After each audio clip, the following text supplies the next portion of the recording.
David, why was now the right time for Acuña? I'm sorry? Why was now the right time for Acuña?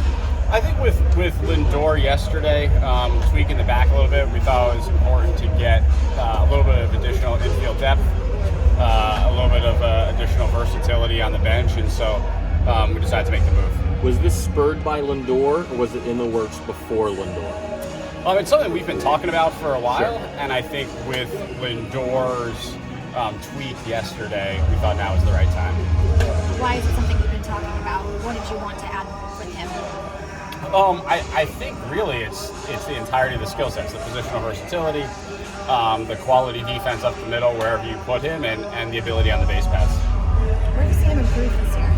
I'm sorry? Where have you seen him improve this year? I think what we're seeing is the continued maturation of a player. We've asked him to play multiple positions. He's played all of them, I think, at a pretty high level, continuing to develop. And then from an approach standpoint at the plate, we've seen continued maturation. He's had a little bit of an up and down year, but he's controlling the strike zone a little bit better as we've gone along through the course of the year. And we're excited to see him here. Given that sort of up and down year as you described it, how does it benefit him maybe to be up here where realistically he's probably not getting that much playing time? Yeah, I think anytime you're around a big league team, it helps. We've got some people here who can set some pretty good examples, and so that's a nice part of this.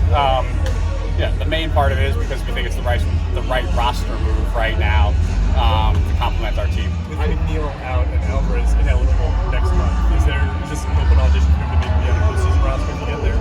I don't know. Postseason roster is a long ways away. We'll tackle that when we get there. How do you imagine Acuña's role playing out in the near term? We'll find out. A little bit depends on Lindor's health and what this looks like. But we'll find out. What is the latest with Lindor? in the lineup today? I don't think Lindor's going to start today. Potentially available off the bench. Okay. As part of you bringing him up, extra inning speed factor needed, extra inning game as you go down the rest of the season, he can provide that for you. Yeah, I think the overall versatility, the speed on the bases is certainly a part of it. He's proven he's a good base runner. And so potentially having a couple of guys like that on our bench could be helpful. What is the status with Lindor? He's not starting today, but have you guys figured anything else out about his back? This is just a muscular tweak here. He stepped awkwardly on the bag at second base last night. Kind of a freak play. No one at this point is overly concerned. I think he probably would like to talk himself into the starting lineup today, but we'll give him at least part of the day off. What is Acuña's best skill?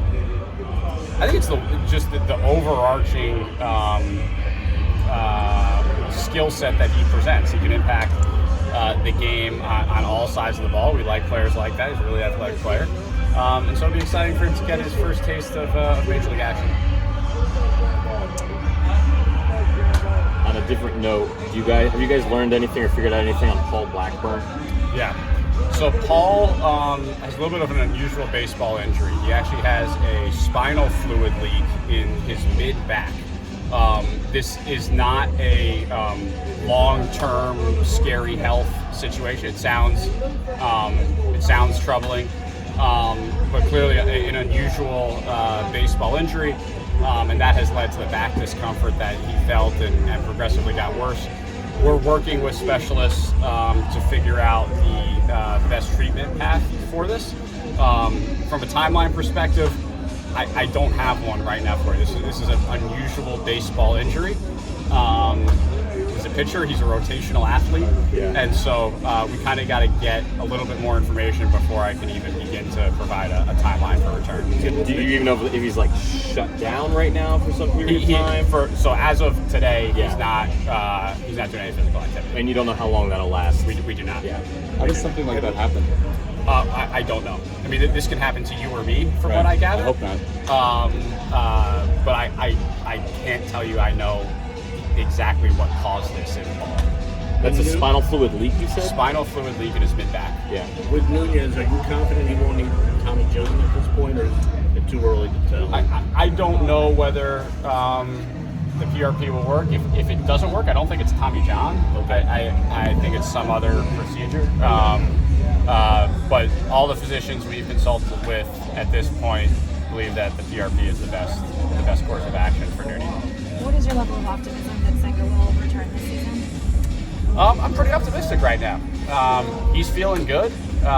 He's kept his arm moving throughout this. This was obviously a lower half injury, so he can keep his arm moving.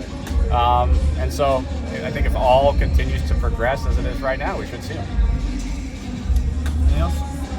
All right. How do you plan to use him at that point? I think we'll make that determination when we get closer. Senga, he's pitched at the front end of games. I think that's probably what we'll do. But until we get to the point where we have to make a decision, we're not going to put anything in pen. All right. Thank you very much, David.